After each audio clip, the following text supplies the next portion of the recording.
I've always loved the beach.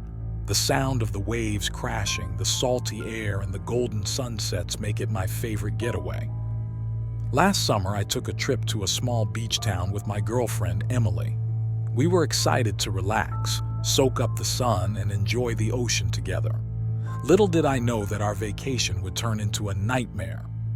We arrived at our cozy beach house on a Friday evening. It was perfect, a small place with a porch that faced the ocean.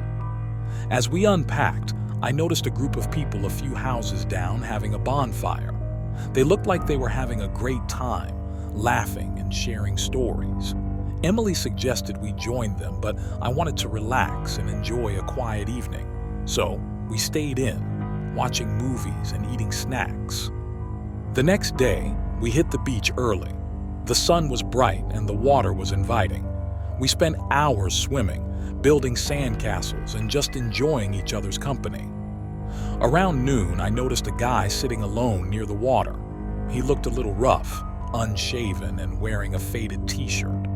He kept glancing our way, and I felt a strange vibe from him, but I shrugged it off. As the sun started to set, we headed back to our beach house. We were both exhausted, but happy. After dinner, Emily suggested we take a walk along the beach. It was peaceful, the sound of the waves soothing as we strolled hand in hand. Suddenly, I spotted the same guy from earlier, standing farther down the beach, staring at us. I felt uneasy, but I didn't want to ruin the moment for Emily. The next day, we decided to explore the town. We visited local shops and grabbed lunch at a little cafe. That's when we overheard a couple of locals talking about a recent crime.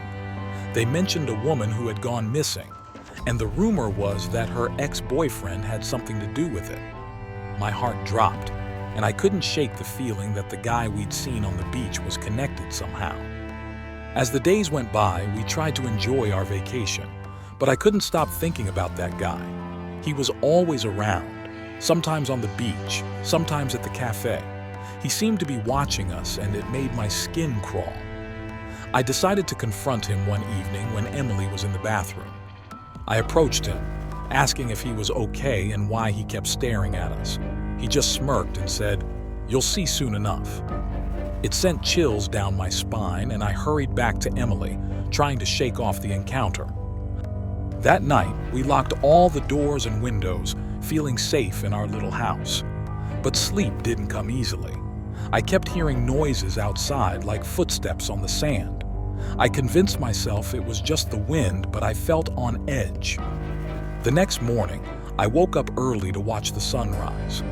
As I stepped outside, I noticed something strange on the beach. There were police cars parked near the water, and officers were talking to a group of people. My heart raced as I walked closer. I overheard them mention a body being found washed up on the shore.